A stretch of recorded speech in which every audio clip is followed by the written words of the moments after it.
What's going on, y'all? Done here. And I want to start off by saying that we're in a very interesting and pivotal moment that our industry is going through. DEI is being rolled back across institutions, leading to departments, fellowships, and executive campaigns being cut or outright dissolved. This is reshaping workplace culture that as we know it, along with increasing job insecurity and emotional labor for underrepresented professionals like many of you. Many of us are also carrying greater trauma in environments that feel more hostile. They feel indifferent or even silent than they have in years. And the net effect of this is a compounded burden. Mental health strain is rising, career mobility is shrinking, and entry points for marginalized talent is disappearing. These forces create unstable and uncertain pathways for inclusive talent to thrive. So the objective is this. 100 Roseman Concrete serves as a vital ecosystem for underrepresented professionals in advertising, marketing, media, and public relations industries where they can connect, collaborate, grow, and create impact. In response to today's reality, in which we are all sharing at the exact same time, we reaffirm our commitment to our cause by creating a white paper that reflects the lived experiences of people across a wide range of marginalized identities, insights shaping it where gathered through panels, working sessions that were hosted by our organizations, by Devon in particularly, and they highlighted voices by the community and offering practical opportunities for action. When put into practice, these opportunities could drive tangible outcomes and help restore reassurance, protection, and confidence that equity will continue to evolve and strengthen over time. So, what is our call to action? We've said this many times before, but the truth is the industry cannot treat equity as an option in moments of pressure and expect the trust of the people, of us. This moment requires more than individual resilience. It requires structural protection, transparency, and sustained investment from industry leaders and peers who are allies. We call on both everyday workers and decision makers to take these challenges and the following opportunities that we have identified into leadership rooms and into team conversations and to put them into practice. Real change happens when equity is not just defended, but built into the very soul of how an organization is run. Exactly. So now we're going to run through 6 points that Devon has strategically crafted as we talk about the white paper and everything that we've discussed so far. So the first point, as DEI work gets cut back under pressure, the industry needs to move from promise to real follow through, with leaders held responsible and progress tracked over time. How do we do this?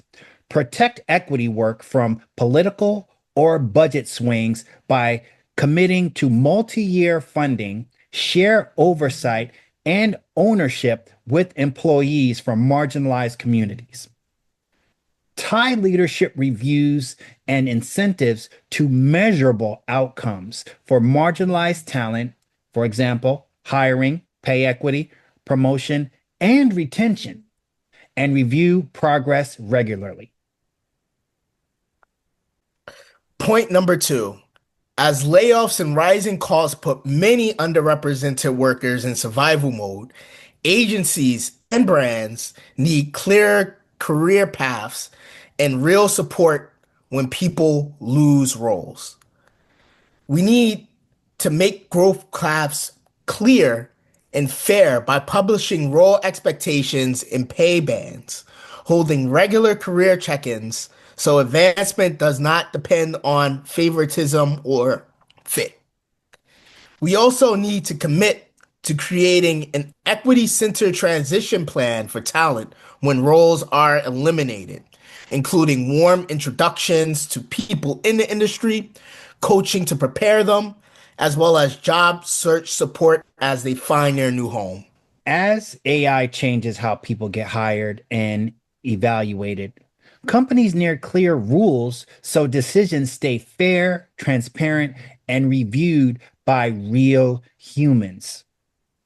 Set clear rules for how AI is used in hiring and performance reviews, and include marginalized employees in oversight so that those most impacted help shape what gets approved. For agencies and companies that build their own AI tools, ensure that they are designed to reduce bias by using diverse training data and testing for fairness throughout development.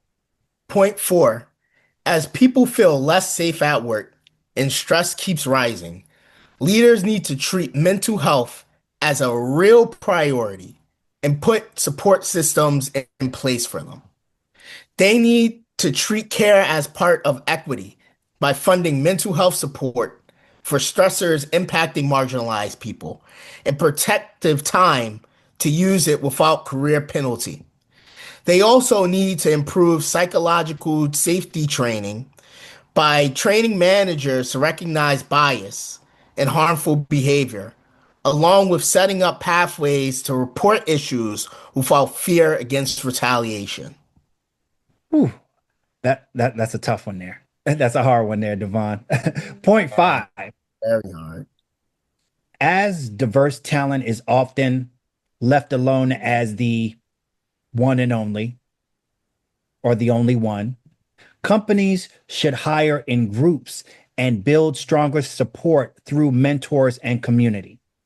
Use cohort or cluster hiring to reduce isolation with shared onboarding and early community building so underrepresented talent is not placed in token situations.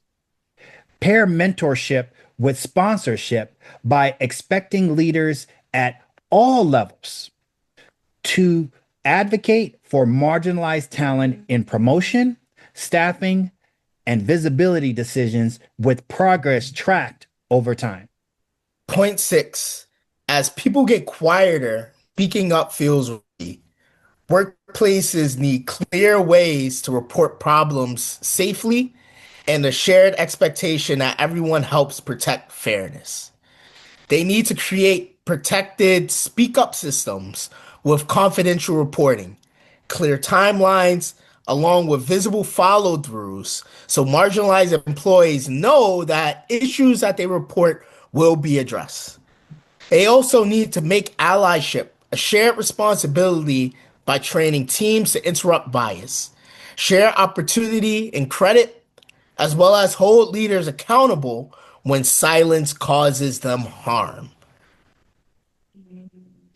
So here's how I'd like to wrap this up. We are in a moment where inclusive progress isn't just slowing down. It's being tested. Rollbacks to inclusive practices don't live on paper alone. They impact real people, real opportunities, and real futures. Ignoring that reality doesn't protect us. Facing it does. Out of 100 Roses from Concrete, we've always understood that growth doesn't come from perfect conditions. We were founded back in 2019 when the world was kind of similar to now a little bit, and before it got even crazier in 2020. Roses rise through pressure, through cracks, through concrete. That truth lives in our community, creatives and leaders who move forward, not because the system made room, but because purpose demanded it. This moment matters because silence is not a choice. I'm going to repeat that. This moment matters because silence is not a choice. When inclusion becomes optional, those most affected are often the ones who already had to fight hardest to belong. Our work isn't about trends, optics, likes. It's about people, access, and progress that lasts. We rise from concrete because we know how. And together, we'll continue to build forward, rooted in community, clear in our values, and committed to growth no matter the conditions.